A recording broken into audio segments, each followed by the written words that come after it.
더 이상 미국에서 살 이유가 없네. 한국이 결국 정답이야. 여러분들은 최근에 병원에 다녀와 보신 적이 있으신가요? 한국인이라면 누구나 편하게 가는 병원이지만 미국에서는 병원비나 약값이 부담스럽다는 이야기 많이 들어보셨죠?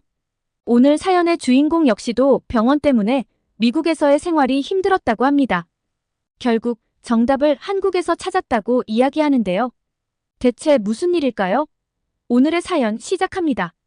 안녕하세요. 저는 미국 캘리포니아 출신의 샬롯이라고 합니다. 미국에서는 공립초등학교에서 일을 했었고 지금은 한국에서 주부로 살고 있어요. 저를 볼 때마다 왜 미국에서 한국으로 왔는지 엄청 궁금해하시던데요. 오늘은 왜 제가 한국으로 올 수밖에 없었는지 이야기를 한번 해보려고 합니다. 사실 저는 한국에 대해서는 몇 년 전까지만 해도 제대로 몰랐어요. 한국은 북한 옆에 위치해 있고 아시아에 있는 나라이며 전쟁 위험성이 있는 나라 정도로 인식하고 있었죠. 그러다 한국이라는 나라를 제대로 인지한 시작은 기생충이라는 영화 덕분이었습니다. 남편이 영화광이거든요. 오스카 사관왕 영화면 꼭 봐야 한다며 온 가족이 다 같이 영화관에 가서 영화를 보고 짜파구리도 만들어 먹어봤죠. 제 주변 친구들 중에서도 짜파구리를 해먹기 위해 서로 레시피를 공유하고 같이 한국마켓 나들이를 한 친구들이 꽤 많았습니다. 그리고 나서 한국을 제대로 인식한 건 코로나 때 한국의 대처였죠. 부끄럽지만 코로나가 세계로 막 퍼져나갈 당시 미국에서 아시아인들을 볼 때 혹시 코로나에 걸린 사람인가 하는 공포감에 피하기도 했었어요. 한국에서도 확진자가 나왔단 소식이 뉴스에서 연일 이어졌으니까요. 그런데 코로나가 미국에서도 퍼지기 시작하며 이야기는 달라졌죠. 남의 나라 일인 것처럼 코로나 바이러스의 상황을 구경하거나 바이러스로 어려움을 겪는 나라에서 온 사람들에 대해 혐오감을 드러냈던 미국인들이 자기들 주변으로 다가온 코로나의 두려움에 잠기기 시작하며 이상한 군중 심리를 보였습니다. 코로나 바이러스로 워싱턴주에서 확진자뿐 아니라 사망자가 나오면서부터 저희 동네 코스트코의 물과 화장지가 동이 나기 시작했거든요. 일본과 호주에서는 두루마리 화장지 사재기를 한다는 기사를 읽으며 참 이상하네 하고 동료들과 함께 웃었던 것이 며칠 되지 않았던 시점이죠. 그리고 검사 키트조차 없어 제대로 검사를 못하고 사람들이 죽어나가기 시작하며 그때 처음으로 느꼈던 것 같아요. 미국이 그렇게 좋은 나라가 아니고 뭔가 잘못되어 간다는 걸요. 하루하루 다르게 마트는 텅텅 비어가고 비상약과 식품을 사러 여기저기 뛰어다니는 미국인을 보다가 TV 뉴스에서 미국과 한국을 비교하는 뉴스들을 보면 저게 가능한가 싶었죠. 한국의 드라이브스루 검사 시스템, 확진자들의 동선과 접촉자의 투명한 공개, 그리고 확진자 수에 비해 현저히 적은 사망자 숫자도 놀라웠는데 제 귀에 꽂혔던 건 한국의 의료 시스템이었습니다. 미국의 아나운서가 아주 흥분해서 가격이 비싸지 않아 누구나 접근이 쉽고 검사와 치료가 빠른 한국의 의료 시스템, 의료보험 체계와 불합리하고 복잡해서 느리고 어려운, 게다가 너무 비싸서 부담스러운 미국의 의료 시스템을 비교하는데 저게 가능한가 싶었죠. 다들 아시잖아요. 미국의 의료 시스템. 보험이 있어도 부담스러워서 병원을 쉽사리 못 가죠. 병원뿐인가요? 약값도 어마무시하거든요. 다른 나라와 비교를 한다 해도 캐나다 정도와 비교를 할 뿐이라 이전엔 한국이 그렇게 좋은 시스템인 줄 몰랐는데 처음으로 접하는 한국의 의료 시스템은 정말 충격적이었습니다. 그때부터 한국에 관심을 가지기 시작했고 한식이나 한국 문화에 대한 관심이 커졌어요. 넷플릭스를 통해 한국 드라마를 접하게 되며 점점 더 한국에 친숙해졌죠. 한국 드라마를 통해 한국이 매력적인 나라이고 굉장히 발전한 나라구나라는 걸 깨달았지만 제가 한국에 올 거란 생각은 전혀 못했는데요. 한국에 와서는 미국에서의 삶을 떠올리면 참 미련하고 불편한 삶이었다 싶어요. 아주 작은 사례로 예전에 남편 손가락에 사마귀 같은 것이 생긴 적이 있어요. 진료비도 아깝고 시간이 지나면 사라질 거라며 남편은 우선 참았습니다. 그런데 자꾸 통증이 발생하는 거예요. 아무래도 병원에 가야 할 것 같아 알아보고 진료 예약을 하려니 의사의 스케줄에 맞추려면 한 달 후에나 예약이 가능하더라고요. 너무 오래 걸리는 터라 당길 수 없냐고 이야기를 하니 다른 동네에 있는 병원으로 다시 예약을 하겠냐는 거예요. 처음 예약했던 병원은 우리 가족이 가진 보험으로 갈 수 있는 이 동네의 유일한 병원이었습니다. 옆 도시까지 가고 싶지 않아서 다음에 다시 예약하겠다며 전화를 끊었죠. 보험이 있는데도 병원을 아무데나 갈 수 없는 이유는 회사를 다니면 보험료를 지원해 주는데요. 예전엔 병원의 범위가 넓은 보험 혜택을 제공해 줬었거든요. 그런데 매년 보험료가 오르다 보니 회사에서 지불하는 금액을 줄이고 직원들의 불평은 피하기 위해 여러 가지 보험 중 선택하도록 제도를 바꾸었습니다. 그러니 저희는 진료받기 조금 불편해도 개인이 지불해야 하는 비용이 저렴한 보험으로 바꿀 수밖에 없었고요. 하지만 보험에 가입된 이들보다 보험 혜택으로부터 소외된 이들이 더 많은 미국에서 보험 혜택을 받으며 살 수 있다는 것에 감사하며 살아갔죠. 남편은 통증을 더 참아보겠다고 했어요. 그런데 어느 날 출근 준비를 하던 남편이 아주 기분 좋게 제게 이야기했습니다. 한 달 넘게 신경 쓰이던 사마귀가 사라졌다고요. 병원에 안 가길 잘했어. 알아서 떨어져 나가서 진료비가 굳었네.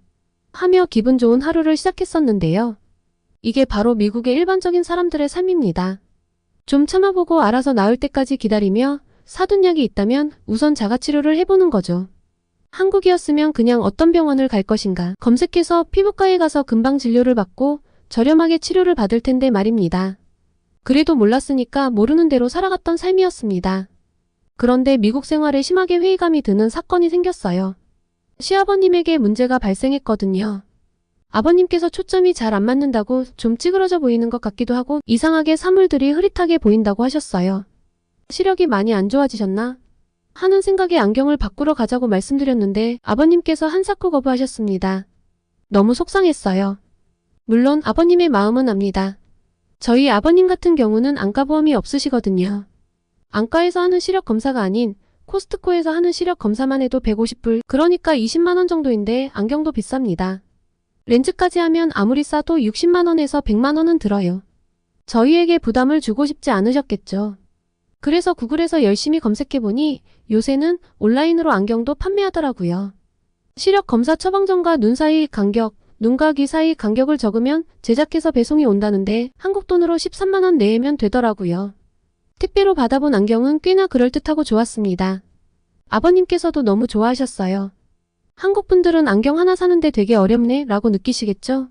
그래도 전 그 사이트를 발견했을 때 너무 반갑고 좋았습니다. 이렇게 안경을 사면 더 이상 아버님께서 스트레스를 받지 않으시겠지 싶어서요. 문제는 아버님 시력이 자꾸 안 좋아지고 계시단 거였어요. 안경을 바꾸고 푹 주무시고 일어나셔도 계속 눈앞이 침침하다며 눈을 비비시는데 뭔가 잘못된 것 같았죠. 무던한 성격인 남편도 좀 뭔가 이상하다 싶었나 보더라고요. 저희 부부는 걱정스러운 마음에 잠도 못 자고 열심히 인터넷 검색을 해보았습니다. 열심히 정보를 찾다 보니 아버님께서는 평소 당뇨가 있던 분이라 합병증으로 백내장이 온 것 아닌가 하는 의심이 들더군요. 지체해봤자 좋아지는 일이 아니니 서둘러 아버님께 병원을 가자고 말씀드렸죠. 그런데 놀라서 팔짝 뛰시는 거예요. 살 날이 얼마 남지도 않았는데 돈 나갈 일은 만들지 말라면서요. 다른 것도 아닌 눈인데 당연히 가야 한다며 남편과 제가 엄청 오랫동안 설득을 했습니다. 아버님 마음도 이해를 해요. 아버님께서 꾸준히 드시는 당뇨병 약이 있었거든요. 본인 부담금은 한 달에 30달러, 한국 돈으로는 38,000원 정도라 별로 부담이 없었습니다. 그런데 해가 바뀌며 갑자기 금액이 팍 뛴 거예요.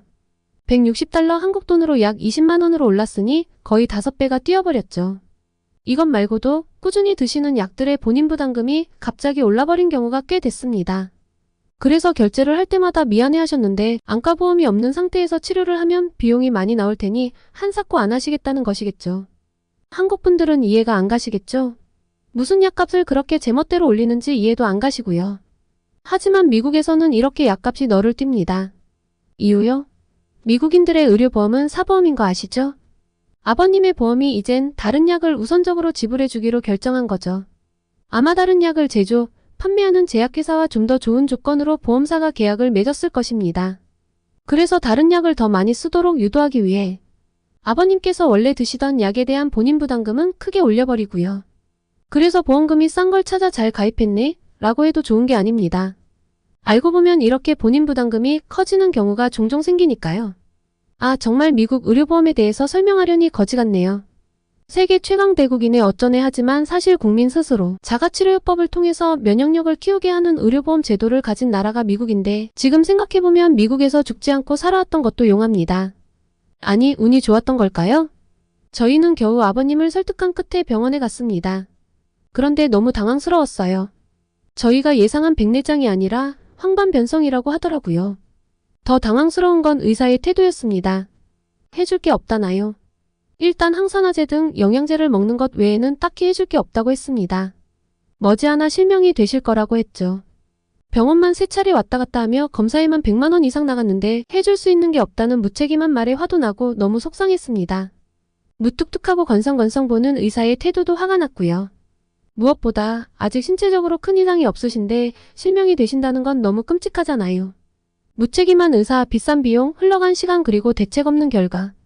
온 집안이 침울하게 가라앉았습니다. 무엇보다 가슴이 아팠던 건 시아버지께서 마치 세상이 다 끝난 듯 예전과 달리 활력을 잃어버리셨단 거예요. 저희 부모님이 일찍 돌아가셔서 저는 결혼 후에 아버님을 정말 친아버지처럼 따랐거든요. 시어머니께서 일찍 돌아가시고 아버님께서 홀로 힘들게 고생하며 남편을 길러주신 만큼 저희가 열심히 일해서 남은 기간은 잘 모시고 싶었는데 실명이라니요. 그러던 중 저희에게 한 줄기 희망이 찾아들었습니다. 남편의 한국 발령 소식이었어요. 하나뿐인 딸아이가 사는 공간, 그리고 공부하는 환경이 완전 바뀌는 것에 대한 걱정이 있었는데 딸아이는 너무나 좋다고 하더라고요. BTS에 푹 빠져있으니 제가 괜한 걱정을 한 거겠죠? 그리고 제 머릿속을 스친 건 코로나 시기에 봤던 한국 의료체계에 대한 뉴스였습니다. 저렴하고 빠르고 아주 수준이 높으며 기다림 없는 의료. 한국에서는 이 문제에 대한 해결책을 가지고 있지 않을까 하는 기대감으로 찾아봤는데 한국에서는 안군의 주사나 레이저 등으로 치료를 하고 있더라고요. 아버님께 소식을 전했습니다.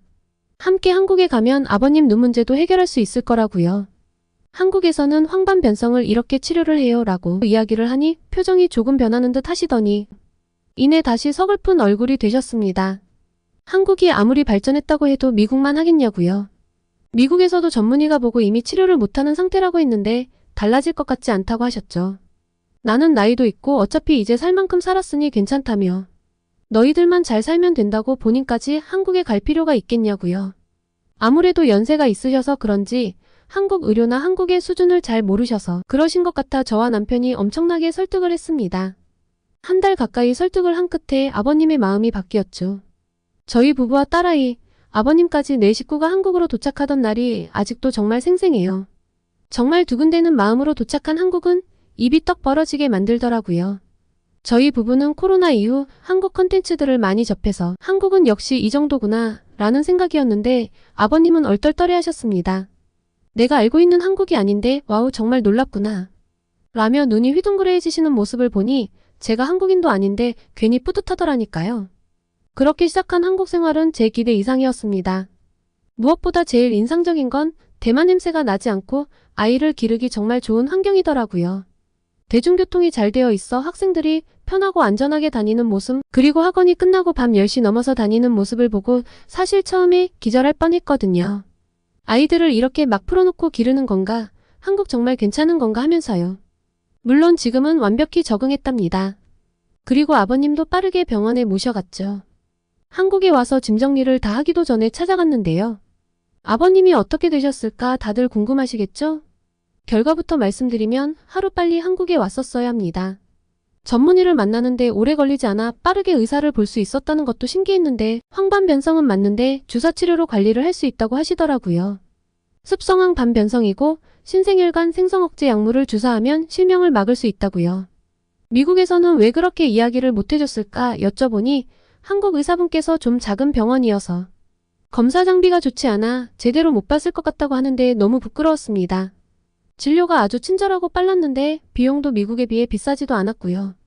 남편이 알아본 바로는 저희는 외국인이라 6개월 이상 치료를 해야 건강보험에 가입할 수 있다고 했는데 우선 저희는 아버님이 급했거든요.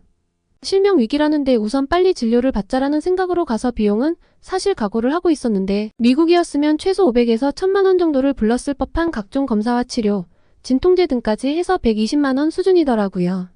게다가 그 빠른 일처리라니. 처음 병원에 갔을 때 당일 진료에 당일 검사를 하고 검사 결과가 그 자리에서 나오는 걸 보고 믿기지 않았습니다. 아버님은 결과를 이렇게 빨리 듣다니 미국은 한 달은 기다려야 할 텐데 라며 감탄하셨고요. 미국에서는 다 낫거나 죽어야 병원에 간다며 서글픈 농담을 하곤 하는데 한국인들은 아마 죽어도 이런 농담은 이해하지 못하겠구나 싶었어요. 그렇게 시작된 치료는 정말 마음에 들었습니다. 사실 눈에 주사를 놓는다는 건 듣도 보도 못한 일이고 괜찮을까 싶었는데 한국을 믿고 시작했던 치료였거든요. 치료를 한 지 6개월이 되어가는 지금 저희 아버님은 시력을 잘 유지하며 시력 관리를 성공적으로 하고 계십니다. 의료진이 어찌나 친절하고 살가운지 사실 치료받으러 가는 길이 어쨌든 병원이고 마취를 한다 한들 통증도 뒤따라 썩 유쾌하시진 않을 텐데 아버님께서는 실력이 좋은데 이렇게 친절하기까지 하다니 넘버원이라며 항상 감탄하시죠. 그리고 아이를 위해서도 한국으로 오기 잘했다 싶어요. 앞서 말했듯 안전한 환경도 그렇고 학교 급식도 정말 영양가 있고 균형 잡히게 나오더라고요. 미국에서는 제가 건강식으로 챙겨 먹이려고 했었는데 영 쉽지 않았거든요. 미국 급식은 염분도 높고 고칼로리 음식이라 영양 밸런스가 전혀 맞지 않는데 자극적인 걸 먹고 집에 오니 집밥은 영 싫어했었습니다. 살도 찌고 피부도 안 좋아져서 맨날 스트레스 받는다며 짜증이란 짜증을 다 내고 다녔는데 한국에 와서 한국 음식을 주로 먹으니 저절로 다이어트도 되고 피부도 좋아지더라고요. 요새 미국에서 불고 있는 K푸드 광풍이 학교 급식에도 진출을 좀 해줘야 하지 않을까 싶은 생각입니다. 미국 국가 차원에서 좀 해줘야 할 텐데 주마다 교육 예산이 다르고 음식 납품업자들의 로비도 있으니 쉽지 않겠죠? 그러고 보면 한국은 참 좋은 나라예요. 의료보험 체계는 세계 어떤 나라와 비교해도 압승인데 건강한 식문화까지 있다니 말이죠. 게다가 아주 안전하고 행정은 빠르고 정확하죠. 사실 제 직업을 포기한 것만 빼면 전 정말 한국 생활에 몹시 만족해하고 있어요. 아이가 한국에서 어느 정도 적응하면 한국에서 영어를 가르쳐볼 생각입니다. 앞으로 한국 생활에 적응하면서 또 새로운 소식이 있으면 다시 메일을 보낼게요. 오늘은 미국의 답답한 의료 체계에 절망했다가 한국에서 희망을 찾은 미국 가족의 이야기였는데요. 오늘의 이야기 어떠셨나요? 오늘의 이야기가 마음에 드셨다면 구독과 좋아요를 눌러주세요. 여러분의 구독과 좋아요는 계속해서 좋은 이야기를 소개할 수 있는 힘이 됩니다. 이상 감동저장소였습니다.